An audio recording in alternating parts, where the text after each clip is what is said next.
नमस्कार साथियों, दिव्य ज्ञान के YouTube चैनल में आपका स्वागत है। मेरा नाम है गिरीश मिश्रा और आप देख रहे हैं सहायक अध्यापक LT पर आधारित शिक्षण अभिरुचि की सीरीज, जिसका आज का टॉपिक है मापन एवं मूल्यांकन।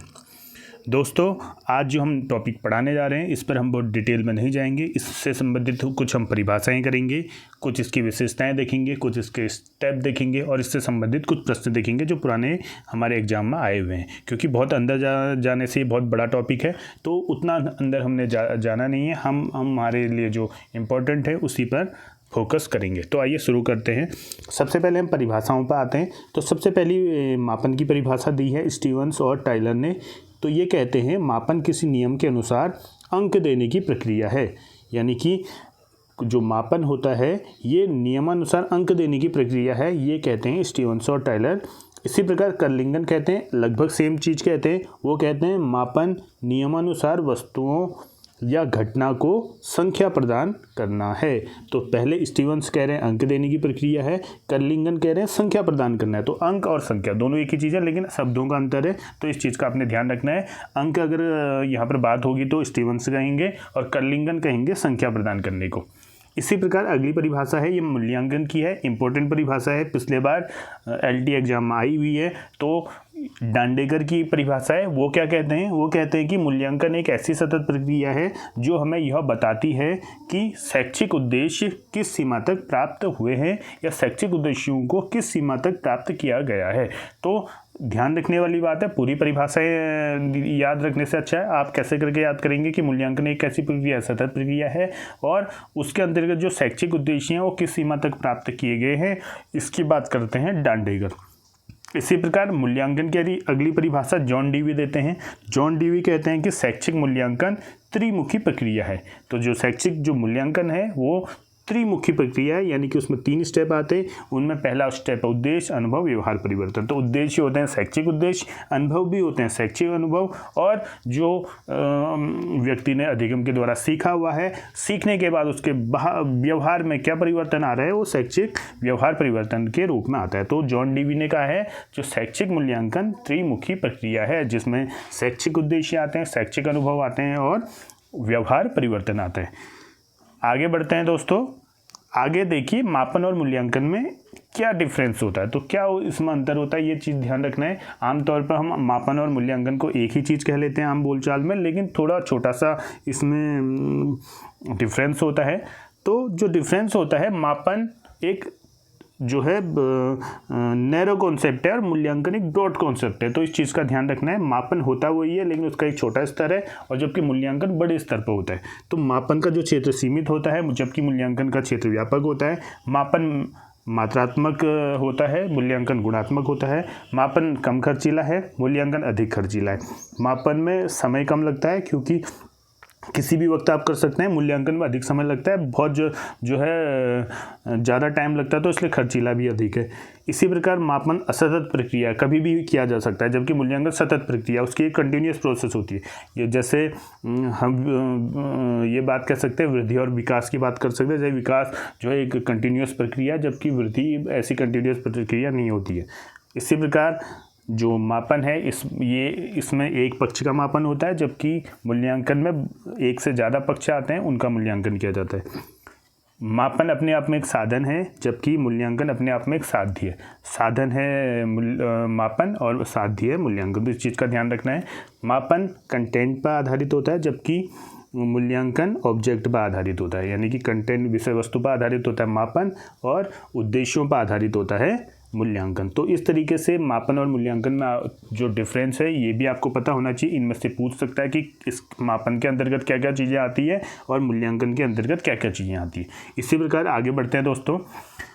अगला यहाँ पर जो कॉन्सेप्ट है वो है मापन के स्तर, कि मापन के स्तर क्या क्या होते हैं। जो मापन के स्तर हैं ये दिए हैं स्टीवंस ने मापन के स्तर दिए हैं। तो इनके अनुसार 4 स्तर होते हैं। पहला स्तर होता है नाम मात्र स्तर, दूसरा होता है क्रमित स्तर, तीसरा होता है आंतरिक स्तर और चौथा होता है आनुपातिक स्तर। जो नाममात्र स्तर होता है इसमें गुण व विशेषता का मापन होता है। क्रमिक स्तर में गुण व विशेषता के साथ योग्यता भी आ जाती है। आंतरिक स्तर में गुण विशेषता योग्यता की किसी व्यक्ति में कितनी मात्रा है उसका मापन किया जाता है। और आनुपातिक स्तर में सभी गुणों का मापन किया जाता है। इसमें सब चीज़ें आ जाती है जो पहले के 3 स्तर हैं। तो ध्यान रखना, ये जो मापन के स्तर है स्टीवनसन ने दिए हैं, 4 स्तर होते हैं। इनमें सब जो स्तर देते हैं 1 2 3 4, यानी सबसे पहले नाममात्र स्तर, फिर क्रमित स्तर, आंतरिक स्तर, अनुपातिक स्तर। तो नाममात्र स्तर सबसे पहला स्तर होता है, इसमें गुण व विशेषता आती है। क्रमित स्तर में योग्यता आती है। आंतरिक स्तर में गुण विशेषता योग्यता की मात्रा का मापन किया जाता है। और अनुपातिक स्तर में जो पहले की सभी चीज़ें हैं इन सभी का जो है मापन किया जाता है, तो अनुपातिक स्तर में आ जाता है। तो इसी प्रकार आगे बढ़ते हैं मूल्यांकन के पक्ष। मूल्यांकन के कितने पक्ष होते हैं? तो मूल्यांकन के जनरली 3 पक्ष होते हैं। जैसे आपने ब्लूम टैक्सोनॉमी में भी पढ़ा होगा, तो ज्ञानात्मक, भावात्मक और क्रियात्मक 3 पक्ष होते हैं। तो क्रियात्मक पक्ष होता है, एक भावात्मक पक्ष होता है, ज्ञानात्मक पक्ष होता है। तो ज्ञानात्मक पक्ष में जो है यहाँ पर इसके अंतर्गत 6 चीज़ें आती हैं। ज्ञान आता है, बोध, प्रयोग, विश्लेषण, संश्लेषण, मूल्यांकन। तो सबसे पहले इसमें ज्ञान होता है, बोध, प्रयोग, विश्लेषण, संश्लेषण, मूल्यांकन होता है। तो इसके लिए एक उल्टा पिरामिड बनता है, आपने देखा होगा। उसमें जो है 6 अलग अलग स्तर होते हैं। ज्ञान से शुरू होता है, बोध, प्रयोग, विश्लेषण, संश्लेषण, मूल्यांकन, इस तरीके से इसमें चीज़ें आती हैं। इसी प्रकार भावात्मक पक्ष है, इसके अंदर क्या क्या चीज़ें आती हैं? ग्रहण करना या ध्यान देना, अनुक्रिया करना, मूल्य आंकना, संगठन बनाना और मूल्य द्वारा विशिष्टीकरण, ये आता है भावात्मक पक्ष में। और क्रियात्मक पक्ष में आते हैं, इसमें कौशलों की बात होगी, क्रिया से संबंधित है। सामाजिक कौशल, गणितीय कौशल, भाषाई कौशल, यांत्रिक कौशल। तो जो ज्ञानात्मक पक्ष है ये हमारे जो है मस्तिष्क से संबंधित है। क्रियात्मक पक्ष हमारे जो है जो साइकोमोटर होते हैं, जो हाथ पैर से संबंधित, जिनमें गतिशीलता होती है, उनमें से संबंधित है। और भावात्मक पक्ष हमारे जो संवेगों से संबंधित है। तो इसे जो है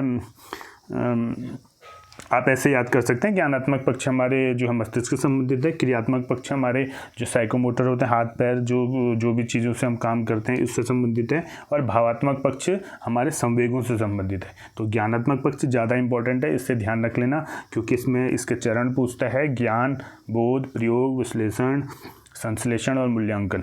और जो इसका जो अगला चरण है ये ब्लूम टैक्सोनॉमी में आपने पढ़ा होगा, 1956 में आई थी और 2001 में इसमें संशोधन हुआ है। ये जो लास्ट में इसमें मूल्यांकन है, तो वहाँ पर वो क्रिएट यानी कि क्रिएशन आ जाता है, वहाँ पर सृजनात्मकता आ जाती है। ये चीज़ आप ध्यान रखना। जबकि क्रियात्मक पक्ष में कौशल आते हैं और भावात्मक पक्ष में चीज़ें ग्रहण करना, अनुक्रिया करना, मूल्यांकन, संगठन बनाना, मूल्य द्वारा विशिष्टीकरण, ये चीज़ें इसके अंतर्गत आती हैं। इसी प्रकार आगे बढ़ते हैं। अगला टॉपिक है मापन एवं मूल्यांकन की तकनीकें क्या क्या होती हैं। तो मापन एवं मूल्यांकन की जो तकनीक है इसके अंतर्गत आती है अवलोकन, स्वाख्या, परीक्षण, समाजमिति, प्रक्षेपी। तो अवलोकन में आप जो है किसी बालक के बच्चे का जो अवलोकन करके मूल्यांकन करते हैं। स्व आख्या में जो है उससे संबंधित जो वो क्रियाकलाप करता है, उसके जो है अब क्रियाकलाप में क्या क्या चीज़ें आ रही, क्या चीज़ें उसमें ज़्यादा आ रही, क्या चीज़ें नहीं आ रही, उसके लिए आप जो है पर्टिकुलर रिपोर्ट बनाते हैं, पोर्टफोलियो बनाते हैं। परीक्षण टेस्ट के माध्यम से। समाजमिति, उसके जो है कैसे समाज में कैसे संबंध है, दोस्तों के प्रति कैसे संबंध है, परिवार में कैसे संबंध है, टीचर्स के प्रति कैसे संबंध है, उससे संबंधित जो है मापन किया जाता है। प्रक्षेपी, तो प्रक्षेपी में उसको पर्टिकुलर आप जैसे टेट होता है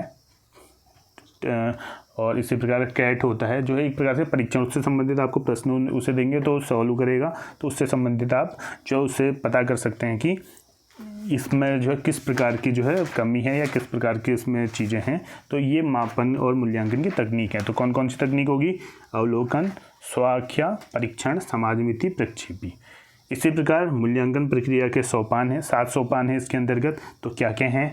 तो पहला है इसमें उद्देश्यों का निर्धारण करना, दूसरा है उद्देश्यों की व्यवहारिक व्याख्या, तीसरा है परिस्थिति को पहचानना, चौथा है परीक्षण का चुनाव, अगला है मूल्यांकन विधियों का निर्माण, अगला है साक्ष्यों का अभिलेखाकरण और सातवां है प्राप्त परिणामों का संश्लेषण व विश्लेषण करना। तो आपने ये ध्यान रखना है, इसके स्टेप में सबसे पहले उद्देश्यों का निर्धारण होता है, फिर उनकी व्यवहारिक व्याख्या होती है, फिर परिस्थिति को पहचानना है कि जो जिस परिस्थिति में आपको जो है मूल्यांकन करना है, उसको पहचानना है, फिर परीक्षण का चुनाव करना है, फिर किस विधि जो है आप अप्लाई करेंगे उसका जो है निर्माण करना है, साक्ष्य जो है उससे संबंधित जो साक्ष्य मिलेंगे उनको लिखना है, अभिलेख करना है उनका, और लास्ट में प्राप्त परिणामों का संश्लेषण व विश्लेषण करना है।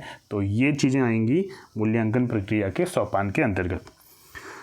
आगे बढ़ते हैं, एक अच्छे मूल्यांकन की क्या क्या विशेषता हो सकती है। तो इसका जो है एक अच्छे मूल्यांकन की क्या विशेषता हो सकती है, उस मूल्यांकन की वैधता होनी चाहिए, उसमें मितव्ययिता होनी चाहिए, व्यापकता होनी चाहिए, वो एक स्टैंडर्डाइज होना चाहिए, मानकीकृत होना चाहिए, उस मूल्यांकन की विश्वसनीयता होनी चाहिए, उसमें विभेदीकरण की क्षमता होनी चाहिए, उसका जो पैटर्न सरल होना चाहिए और आमतौर पर व्यवहारिक होना चाहिए। तो ये एक अच्छे मूल्यांकन की विशेषता होती है। तो क्या क्या होती है, वैधता, वैलिडेशन उसमें होना चाहिए, मितव्ययिता जो है कम खर्चीला होना चाहिए, व्यापकता यानी उसका जो क्षेत्र है वो व्यापक होना चाहिए, विश्वसनीय होना चाहिए, रिलायबल होना चाहिए, मानकीकृत स्टैंडर्ड होना चाहिए, विभेदीकरण यानी वो बच्चों में जो है अगर टेस्ट ले रहे हैं तो उसमें विभेदीकरण कर सके कि किस बच्चे को ज़्यादा आ रहा है, किसको कम आ रहा है, कौन औसत है। इसी प्रकार सरल होना चाहिए, सिंपल होना चाहिए, व्यवहारिक होना चाहिए, प्रैक्टिकल होना चाहिए। तो ये एक अच्छे मूल्यांकन की विशेषताएं होती हैं, तो ये आप ध्यान रखिएगा। आगे बढ़ते हैं, मूल्यांकन के अंतर्गत आता है एक सतत एवं व्यापक मूल्यांकन, कंटिन्यूअस एंड कम्प्रीहेंसिव एवोल्यूशन। तो ये मूल्यांकन के दो अलग अलग स्टेप हैं, एक सतत है जो कंटिन्यूअस होता रहता है जिसे हम जो साल भर करते रहते हैं थोड़े थोड़े स्टेप्स में, और एक होता है व्यापक जो साल के अंत में होता है।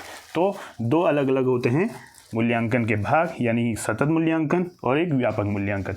सतत मूल्यांकन को संरचनात्मक मूल्यांकन भी कहते हैं और व्यापक मूल्यांकन को योगात्मक मूल्यांकन भी कहते हैं। यानी कि फॉर्मेटिव असेसमेंट सतत मूल्यांकन को कहा जाता है और समेटिव असेसमेंट योगात्मक मूल्यांकन को कहा जाता है। जो सतत मूल्यांकन होता है इसका मूल्यांकन में जो भाग होता है 40% भाग होता है, जबकि व्यापक मूल्यांकन का 60% होता है। जैसे हम साल के अंत में जो वार्षिक परीक्षाएं लेते हैं, एनुअल एग्जाम लेते हैं, वो आपका योगात्मक में आ जाता है, जबकि हम जो महीने में जो यूनिट टेस्ट लेते हैं वो आपका सतत मूल्यांकन में आता है। तो सतत मूल्यांकन आपका जो है आपका या बच्चों का जो है साल भर में जो कैसा इम्प्रूव कर रहा है, क्या क्या उसमें बीच बीच में चीज़ें उसमें उसको देनी है इसको, और उस पर जो है क्या क्या आपने जो सुधार करना है वो सतत मूल्यांकन में आ जाता है। जबकि व्यापक मूल्यांकन में हम आपको लास्ट में निर्णय लेना है कि इससे इतना आया है इतना नहीं आया, कैसे अगली क्लास में हम प्रमोट कर सकते हैं या नहीं कर सकते।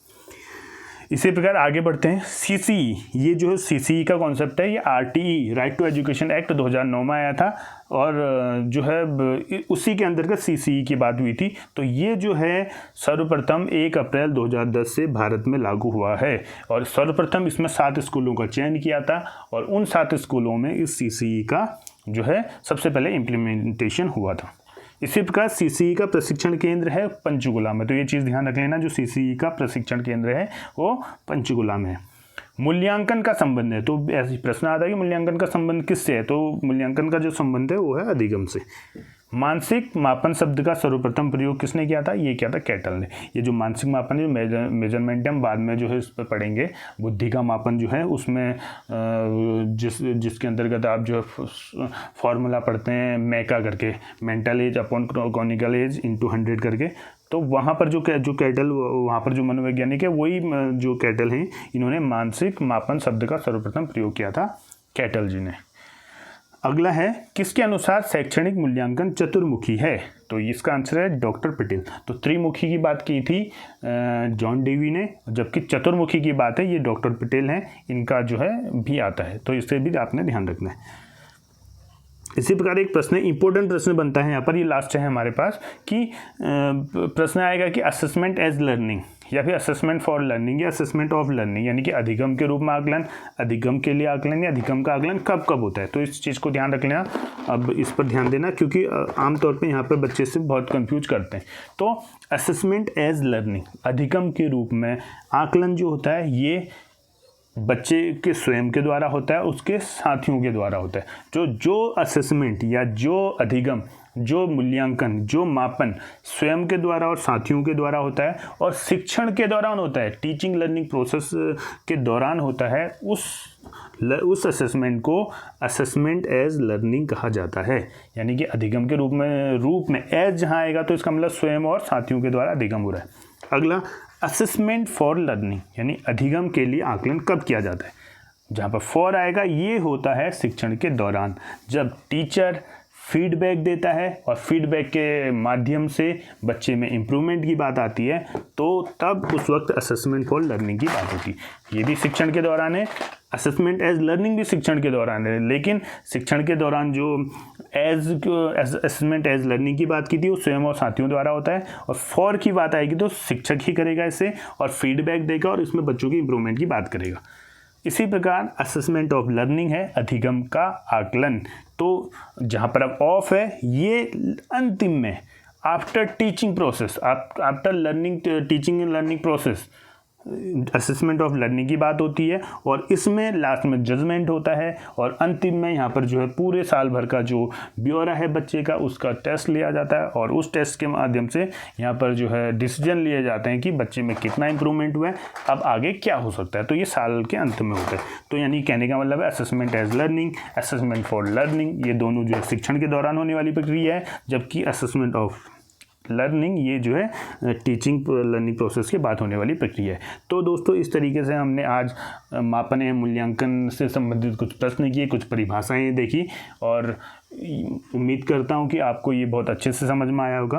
आप इसके नोट्स बना सकते हैं, और जो है इसी तरीके से और वीडियो हम आपके लिए लेते आएंगे। तब तक के लिए धन्यवाद, अपना ख्याल रखिए, धन्यवाद।